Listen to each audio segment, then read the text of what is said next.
Good evening to all our listeners and viewers today. I'm sorry we've had to start so late. There were reasons beyond anyone's control here, which I think Dr. Tharoor might tell us a little bit more about maybe when the conversation begins properly.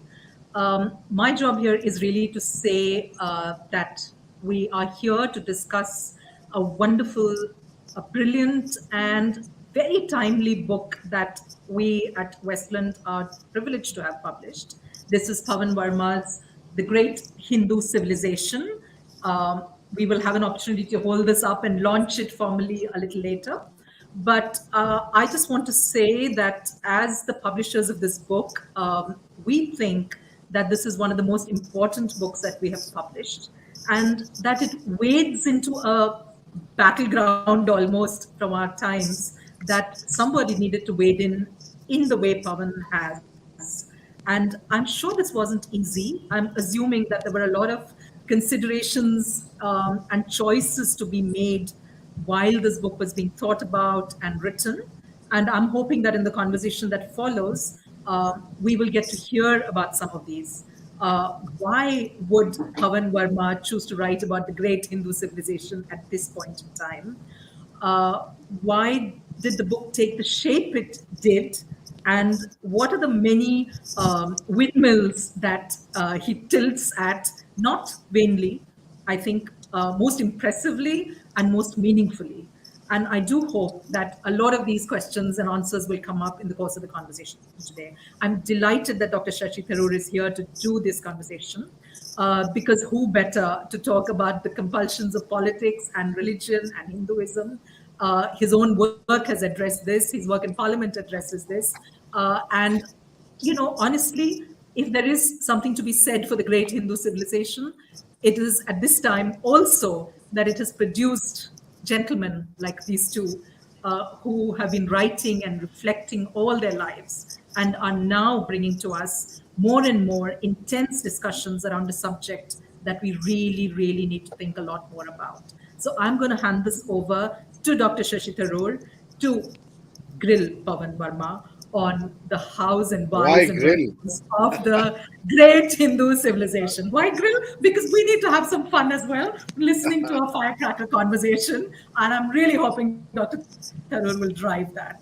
Over to you, Dr. Tharoor. Thank you, Karthik. Well, first of all, the apology that's due to all the listeners, since we are more than an hour late for this book launch, and it's because I was stuck in Parliament. The Lok Sabha was voting on the constitutional amendment, the 127th constitutional amendment, as it will be, which corrects an anomaly regarding OBC reservations and states' rights.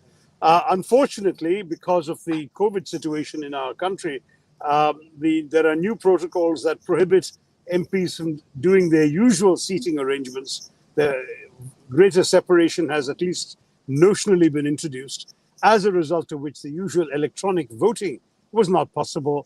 And each time a vote was called, it had to be recorded on slips of paper. And a process that normally would have taken 15 minutes took 2 hours plus to finish. And during the time, once a vote has begun, the doors are locked and you cannot step out. I actually, having cast my first vote and recorded my support for this venture, I tried to get out of the Parliament and was told there is no way that they'll be allowed to open the doors. So I went back and voted 5 more times. Everything is done. We are now, I'm in a moving car for the next few minutes. And I know I'm in darkness right now, but I will shortly be visible to react to Pavan's reaction to what I'm going to say. I must say, Pavan, I thoroughly enjoyed the book, The Great Hindu Civilization. If Kartika was hoping for a grilling, she's gone to the wrong person, because Pavan and I agree entirely. And I say this with some diffidence, because always there's something one might disagree with normally, even in a good friend's writing. But on the subject of Hinduism in contemporary Indian politics, we are literally on the same page. Pavan's first section in this book is essentially an echo with admirable concision of what I have written in Why I'm a Hindu, tracing the same ground, outlining the same issues and arguments for why Hinduism is essentially a religion that encourages doubt, uncertainty, debate, rational reasoning, and acceptance of difference, all of which were taught to us subsequently by great sages over the centuries, culminating in Swami Vivekananda's explanation of Hinduism that I've, as a teenager, been converted by into being a sort of Advaitist, something that I probably hadn't realized I was until I read Swami Vivekananda. And I must say that proceeding from there, Pavan makes a series of arguments that to some may be seen as controversial, but which I'm very happy to completely endorse in more detail than I myself have been able to do. In other words, I did incur some wrath by saying that I believe that Kalidas should be taught alongside Shakespeare, even in English medium schools, and that the Mahabharata and Ramayana are part of our cultural patrimony, and every Indian of every religion should have an opportunity to learn this in the school system, all of which Pavan also says, but Pavan goes beyond that. And I would encourage readers to look very fully at his overall disquisition on how Indian culture is essentially one that sadly many have chosen not to respect, not to honor, partly because of the colonization of our minds that took place with the 200 years of British colonialism. Now, Pavan ends with, and I think this is my one quibble, a section I think is too short at the very end, in which he talks about, here I am now in a better lit room, and where Pavan talks about, apologies. Okay, so where Pavan talks in the last section about the need and reform it. 1 second. To reform Hinduism and reclaim it, I think he does some very, very sharp and pertinent writing, which I wish was longer, because I think in many ways that is the challenge awaiting us in the contemporary world. Pretty much everything else that Pavan has written is extremely well researched, soundly understood and argued, and he does so, of course, with his characteristic fluent, lucid, and engaging style.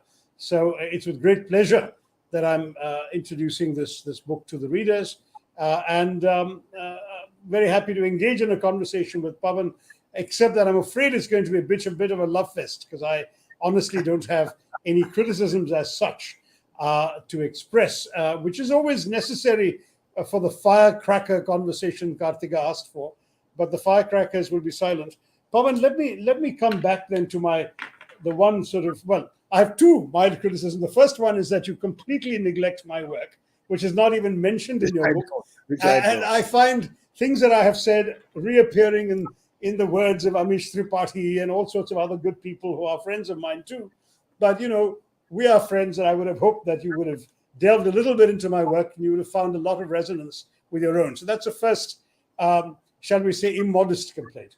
And the second one, as I said, is at the end. I think you've really laid out a very important case that Hinduism should be reformed, that even some of the advocates of Hindutva like Savarkar had advocated significant reforms in Hinduism. And maybe that's a place we can start. I mean, I think that to start at the ending is obviously wrong, but in this book, what's gone before is always worth talking about, that people really need to read the book to get into the details of it. What it seems to me we can talk about that's not in the book is how precisely can we set about the reform you talk about. Some of the eclectic nature of our faith is precisely what makes reform difficult. It's not like there is an established church you can pick up and reform, or a pope whose authority you can challenge. There is such a vast array of authorities, so many voices, so many seers, so many texts. Where do you go about the process of reforming this faith in a way that brings it into the 21st century without in any way shedding the strong civilizational underpinnings and pillars that you have rightly and rather brilliantly outlined in this book? Well, thank you, Shashi. First of all, I'm very grateful to you that in spite of a long and I'm sure trying day in Parliament, no doubt rewarding too, You have taken the trouble to be part of this discussion, which is extremely important for me, considering we go back several decades and you are someone I've always held in very high regard. Partly, this discussion must have been a moving experience for you since you were in a car. But now that now that you reached the safe shores of your office, we can see you better, and it's a great pleasure to be talking to you. Let me take what you said and say with complete honesty that it's an omission on my part not to have quoted you and more extensively because I frankly took so much of the congruence between our thinking for granted. And I have been an admirer of your writing, The Hindu Way, and other books. Uh, and I have reviewed them and I have been in discussion with you. So one part of me said Shashi Tharoor is on the same page anyway, so I don't need to quote him. So it was in no way meant to be even remotely uh, uh, sort of glossing over your own voluminous and remarkable contributions in this area of work. Don't worry about that point. Let's move on. That's sweet of you. Secondly, and this is important, you see, I believe very strongly about the ability of Hinduism to reinvent itself. One of the reasons why it's a civilization and a religion which has displayed antiquity, continuity, sustained peaks of refinement, assimilation, and diversity is that it has been able to reinvent itself from the beginnings of time to the present era. So it has never become a museum relic, an antiquity, or a fossilized memory. It's a living tradition. And it is not that it has not faced its vicissitudes. There have been challenges. And yet Hinduism has reinvented itself or adapted to the imperative of change. It may have been slow, it may have been difficult, it may have been uh, complex, it may have been nuanced, but it has adapted and moved on, which is the reason why it is Sanatan, which is why it has survived. And we see this happening several times, uh, especially after the Islamic conquest, as I discuss in some detail in the book. There was a great deal of damage to Hindu artifacts and temples. Uh, I don't think Hindu civilization had seen this kind of proselytizing deal and the degree of violence that accompanied it. And I am not for a moment diminishing the syncretic culture that finally evolved from that interaction and the Ganga Jamuni Tehzeeb that we greatly value. But I don't believe we pay sufficient tribute to this dividend if we ignore or gloss over the facts of history by recording the degree of violence and destruction that also followed in the wake of the Turkic invasion. But at that time, faced with such an unrelenting set of rulers lasting over 6 centuries, Hinduism reinvented itself through the Bhakti movement. And in a top down religion largely, no doubt with great refinements that it nurtured, a top down religion became a bottom up religion through the great Bhakti movement and the remarkable efflorescence it led to, not only in terms of its literary output, but in terms of its ideology itself, which changed the character of Hinduism and gave it a mass appeal and led to its democratization and its percolation to the masses through forms which were both innovative and which could adapt to the circumstances of those times. Similarly, with the coming of the British and the aim of colonization, Shashi, as you know very well, is not merely the physical subjugation of people, but the colonization of the mind. And the British were spectacularly successful in this project. But even at that time, there were attempts at Hindu civilizations and Hinduism's revival through many forms. These were not complete movements. These were inadequate in many parts. They were emulatory in many parts. They needed a greater self-introspection in many cases. But nevertheless, the Brahmo Samaj and the Arya Samaj were movements that sought to once again reassert the fundamental and pivotal nature of Hinduism. Similarly, today, we are at a certain crossroads. On the one hand, we have the great civilizational ethos of our, with very tangible achievements, which I spell out in my book. These are remarkable, whether it's in the field of audacity of thought, of philosophy, spirituality, metaphysics, social sciences, science itself, political science, the fields of art and culture, creativity, grammar, you name it. And these are remarkable achievements, which in any case are a corpus on their own and will outlive their own period of time and need to be imbibed and learnt about even today. But over and above that, there is also uh, uh, a challenge to the kind of culture that Shashi you talk about, where the foundational principles were ekam satya vipraha bahuda vadanti. The truth is one, the wise people call it by different names. Or the remarkable courage which must have propelled a sage thousands of years ago to say, ano bhadraha kritavo yantu vishvatah. Let good thoughts flow to me from all directions.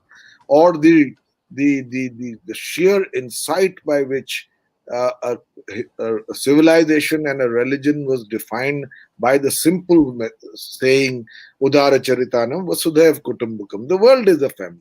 As against this, we see the development today of a rather extreme ultra right Hindu movement. If not a movement, I don't know whether I can call it fringe anyway.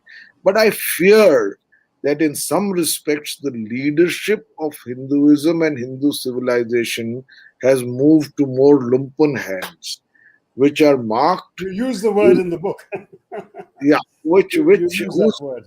and of these elements, their evangelical zeal to protect Hinduism is in inverse proportion to their knowledge both of the religion and the civilization.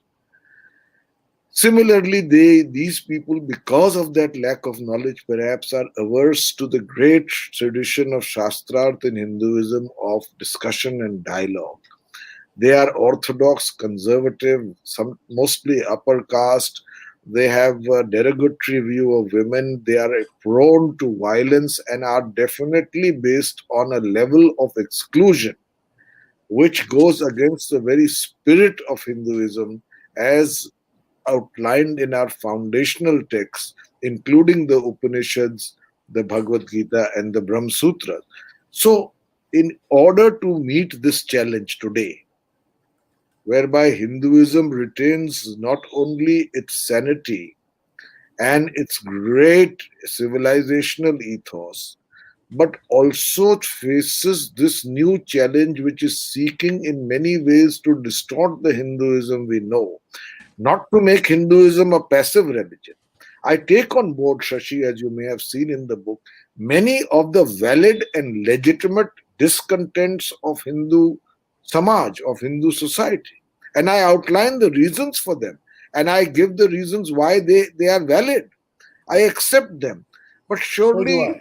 In fact, there's one more that you have not gone into, which is the whole controversy about the fact that only Hindu temples, but not any other religious places of worship, are administered by the government and not by believers. Whereas indeed, in other should, faiths, yeah, I that's one omission. very important But and emotive issue, and I could have taken that on board, but I list several others. several others very Several wisely, very good. and therefore we have to take those discontents on board and give them the kind of hearing which so far a certain circle of people, including in the leadership, have considered to be pandering to the Hindu lobby, as it were, whereas actually these are legitimate discontents, and the backlash among the Hindus as because of them is palpable, and in many cases justified. But that apart, I'm not talking of a passive Hinduism. I'm talking of an innovative Hinduism, like in the past, which faces this challenge by once again drawing on the great wellsprings of ideological sustenance which inform this great religion and civilization, and on moving towards reform within Hinduism. One of the reasons why Hinduism, as in the Bhakti movement, Shashi, when it was faced with a challenge, there was a huge movement of reform within Hinduism. The hegemony of the Brahmanical order was challenged. Caste was relegated to the background in many cases. We had a remarkable array of women saints, including Mirabai, Andal, and so on and so forth, who came by and asserted the right of women to be equal participants in both philosophy and religion, and so on and so forth. So Hinduism has the ability to reform itself.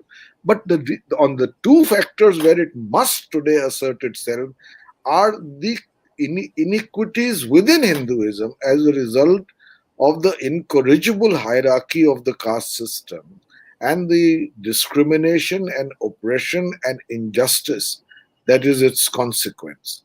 I believe a religion where every 15 minutes a crime, or a civilization where every 15 minutes a crime is committed against a Dalit, and every 8 minutes or so, a Dalit, 6 to 8 Dalit women are raped every day, as per the NCRB.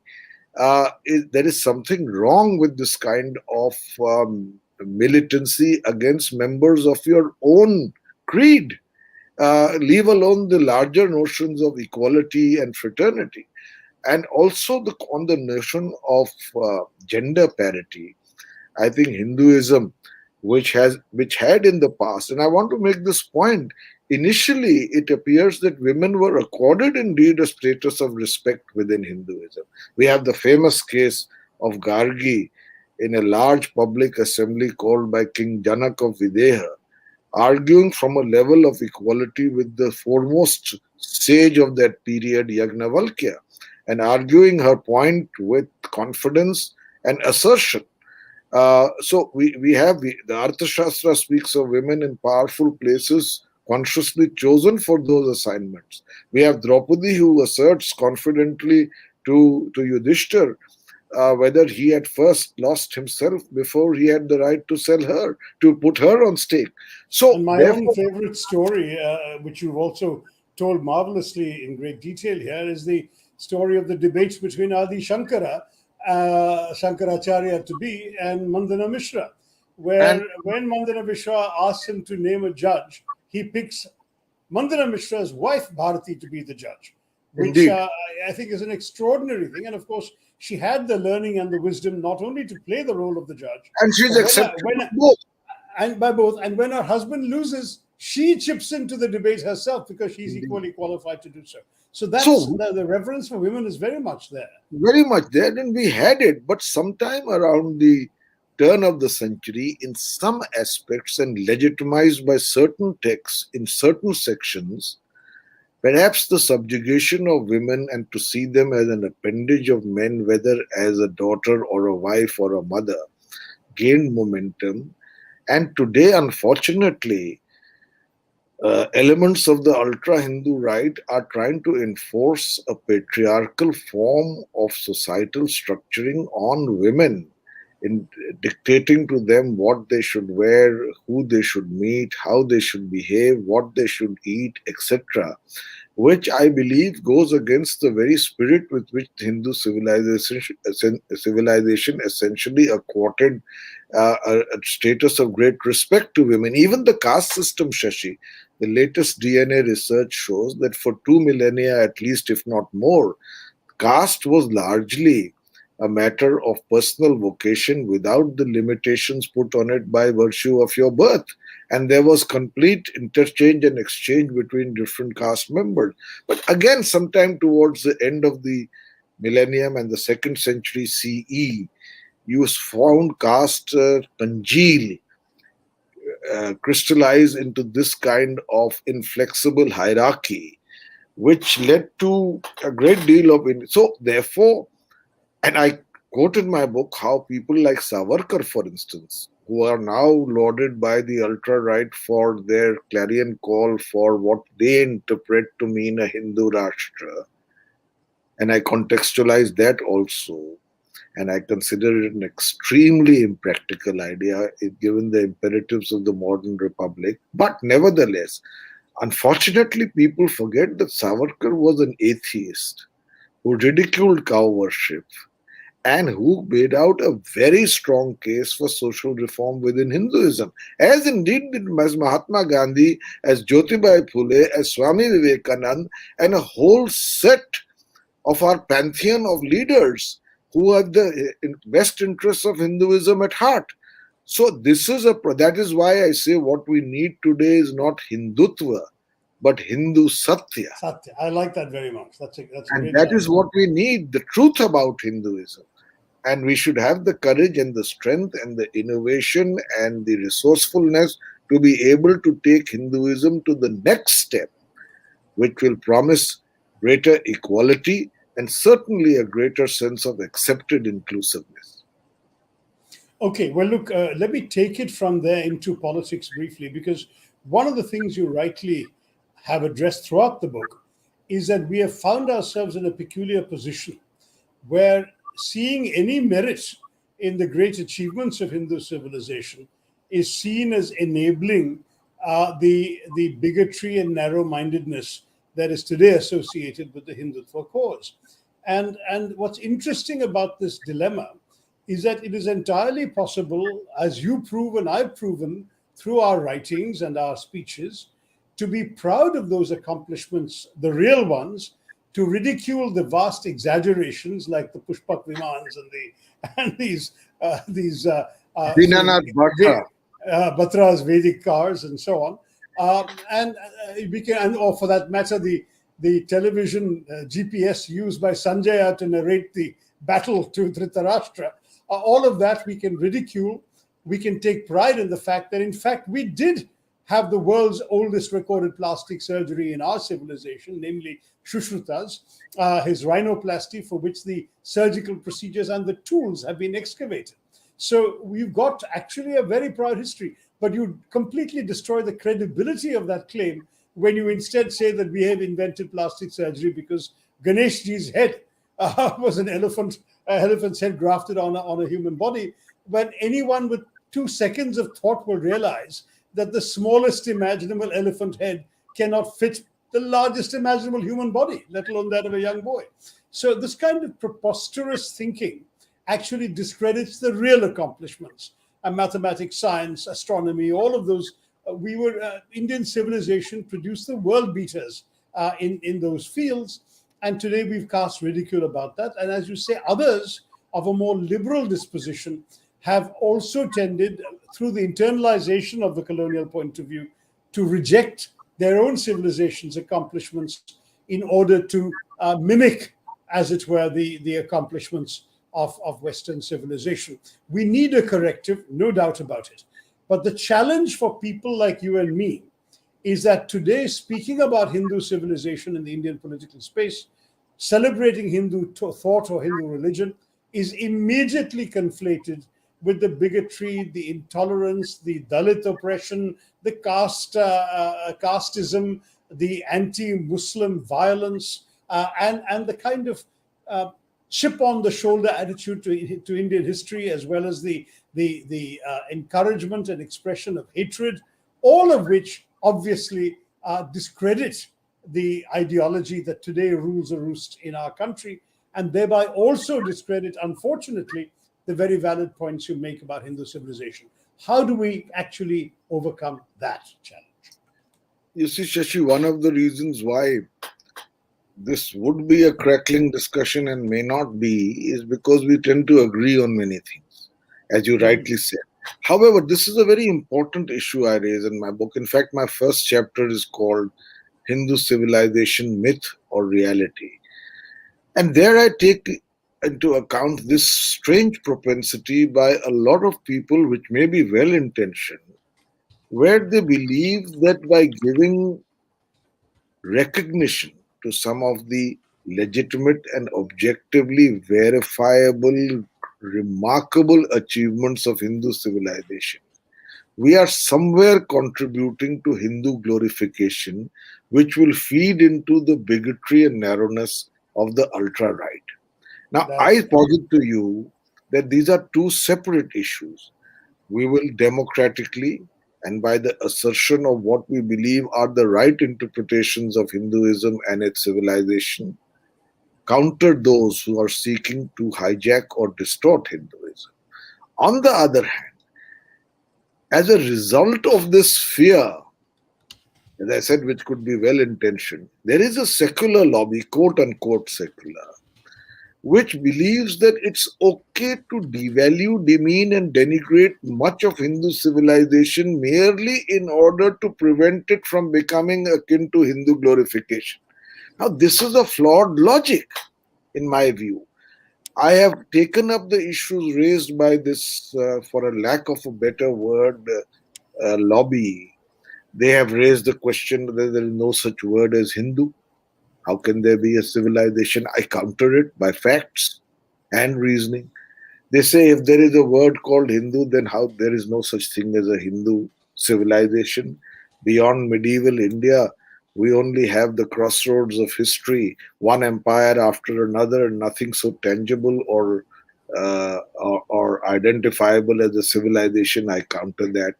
Then they say, okay, if we accept there's a civilization, why should we call it only Hindu?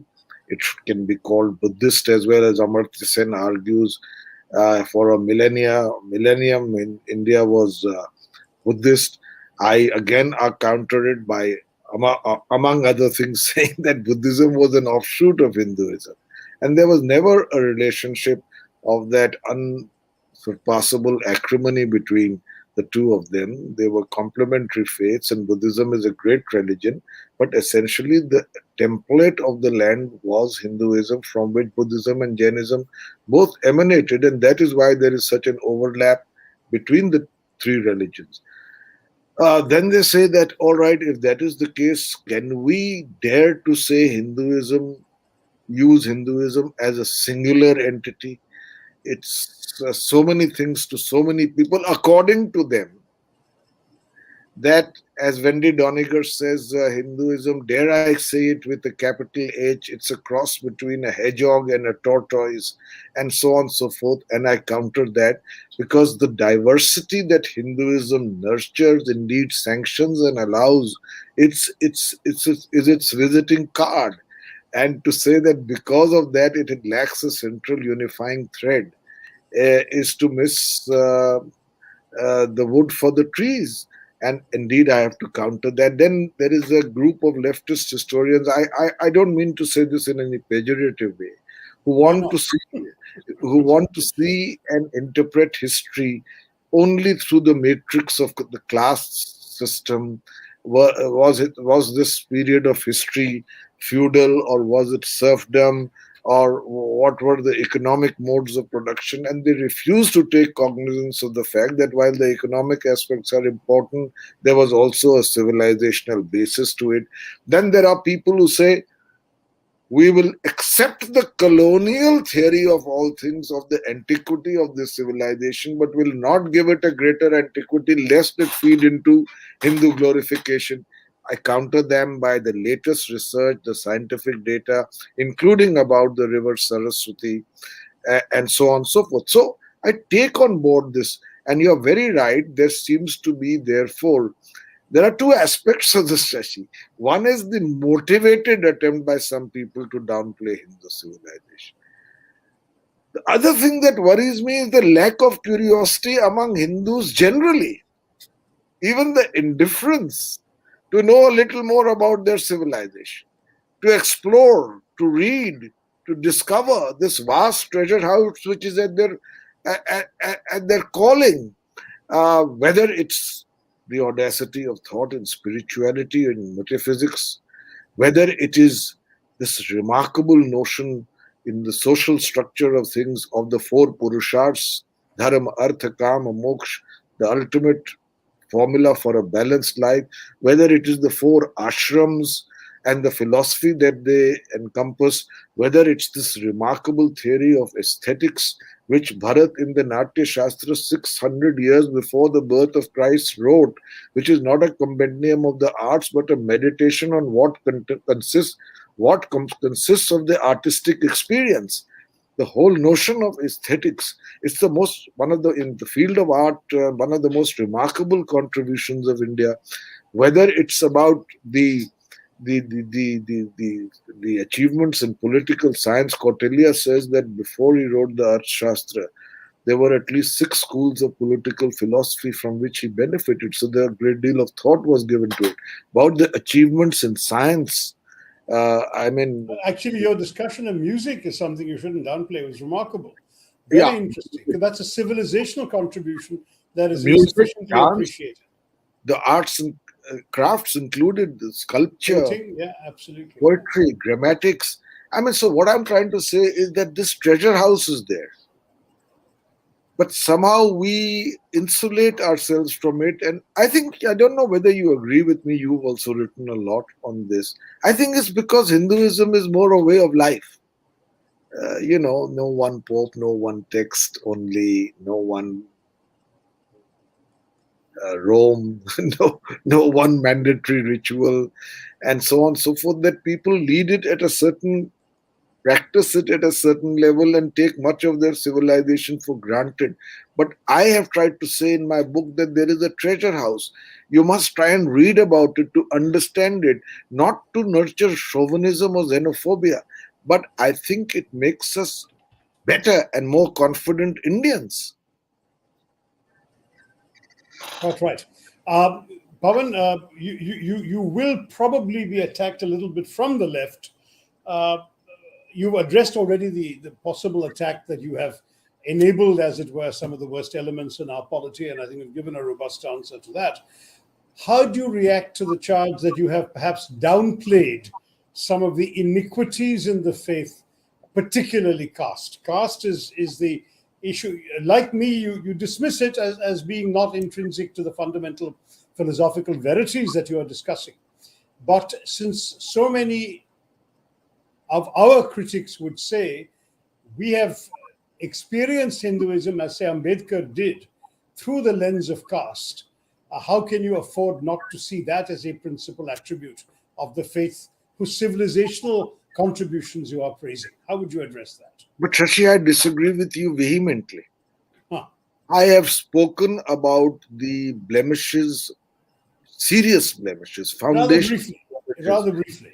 No, because it's not the length, but the degree of emphasis an author puts. And I've said that the caste system and gender disparity are two disfiguring aspects of this civilization, among there possibly others, but in particular.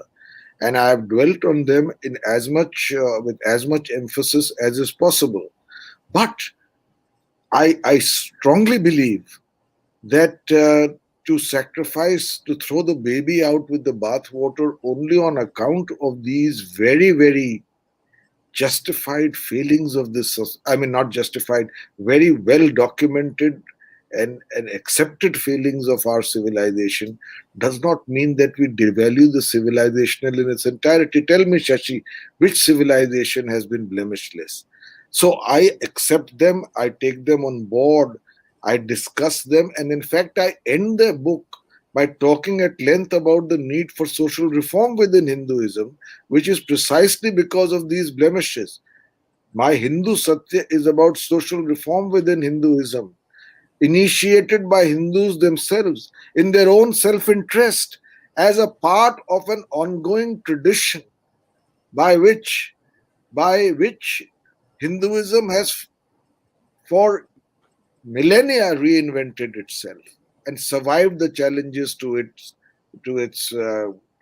continuity and survival. Excellent. So that brings us full circle to the discussion and asks the question, how do we go about this reform? Because you can't just, stick a thesis to a church door as Martin Luther did, nor can you simply challenge a Hindu pope in a debate and defeat him. How do you move the process of bringing Hindu reform to the forefront And I would say this particularly in northern India, because I would say there are some reformist elements that have made greater headway in the south, certainly speaking of Kerala and Tamil Nadu, already than they have done where you are. But where there are deeply internalized values कि संतुलन ऐसा है, सामाजिक व्यवस्था को बदल नहीं सकते, आप तो इसको accept करना चाहिए. How do you proceed with bringing about meaningful change? Your book is a contribution to it, I believe, and discussing it. But we're discussing it in the language in which it is written, which is English, in a vocabulary that will not reach the vast majority of Hindus. How do we do that? You know, I believe that there has to be a change in the mindset of Hindus. And I am one of those who believe that it may take time or it may be slower than it should, but this change in mindset is coming about gradually. It may not be coming out volitionally, but it is coming about. There are issues that contribute to it. Two, in particular, I want to highlight how to actualize this need for change. One is political empowerment. And this is where civilizations change, because you ultimately empower those who have been discriminated against, oppressed, and exploited. And it is happening perhaps much too incrementally, but happening substantially in our society. And people will assert their rights within the capacious and generous folds of Hinduism itself, reform it from within.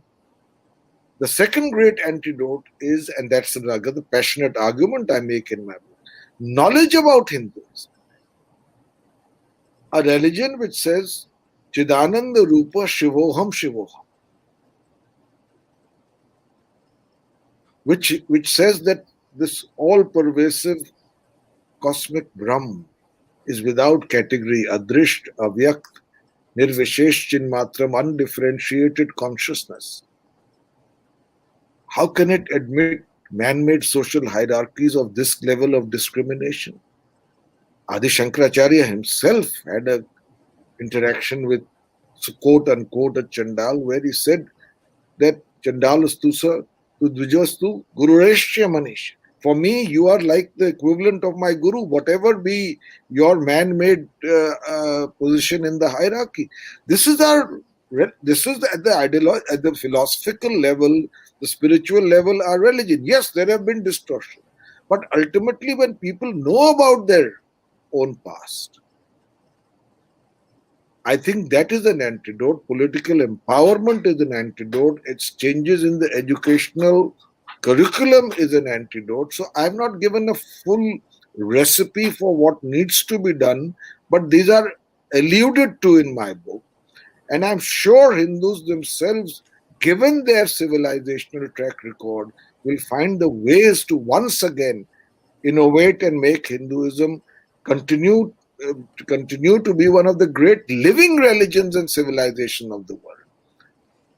Well said. And I think I'll wrap up at this point by saying that The Hindu Civilization by Pavan Varma is a book that gives you a great deal of insight into the civilizational achievements of Hindu thought, Hindu action, Hindu philosophy, and Hindu aesthetics, all of which he has summarized extremely effectively. He has also made an urgent and compelling case for a reclaiming of Hinduism from the narrow-minded bigots who currently have a monopoly over its expression and articulation. I have said in different contexts that they have taken a majestic civilization and reduced it to the team identity of the British football hooligan. And unfortunately, those of us who hail the majesty of the civilization tend to be accused every time we do so of enabling the narrow-minded bigotry. And I think Pavan's book offers a robust response to that charge, in particular because his book itself is a contribution to the effort to reclaim the faith and the civilizational constructs of the faith for a more liberal, more expansive, more inclusive, and more accepting view of what Hindu civilization permits under its very capacious rubric. With those words, I hand you back to the organizers for a formal launch of the book today. The floor is yours, Kartika, if you're still there. You're There we are. muted, Kartika. You're muted. Sorry. I was going to say, do you want to take a question or two, or should we wrap No, up no, because I it's don't want past to time? take, because I know I don't say it for myself. I say it for Shashi, who's Okay. had a long day, and we've had a fulfilling discussion. So we'll leave it Yes. for round two sometime. Yeah, I mean, I Fine. did see the questions on the chat. And I honestly thought that they would take us in a different direction from where our conversation's gone. So let's Okay. leave this now for this point, apart from the fact that we're all running an hour and a half later than Yeah, we should be. yeah, sure. And thank So you I'll so much just for say this thank you opportunity. very much. No, Shashi, thank you very much. And Thank you, formally Pavan. release, Let's formally hold launch up the the book. book. Here's the book. And one shot Formally launch someone's the book. taking, I'm sure. Yeah.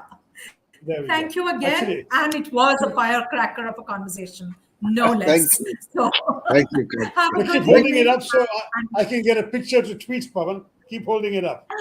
hold Okay, up the one book. second. Whoops. What have I got here? You 1 second. froze a bit. Yeah, my problem is that I also need to hold the book up and hold the camera up, but I've got help now with the there we are. We'll send you a picture. Excellent. That might be simpler. There we are. There we are. Of all three of us. Great. Well, it's also an apology to all those on Twitter whom I incited to join us at 7 and then kept them waiting till 10 past 8. Thank you all very much. The book is launched and I wish you Thank great you. success, which it richly deserves. I'm sure we'll have more occasions to talk about it, Pavan. All the best. Thank you. Thank you, Shashi. See you soon. Thank you, Kartika. Thanks. Pavan. Bye. Bye.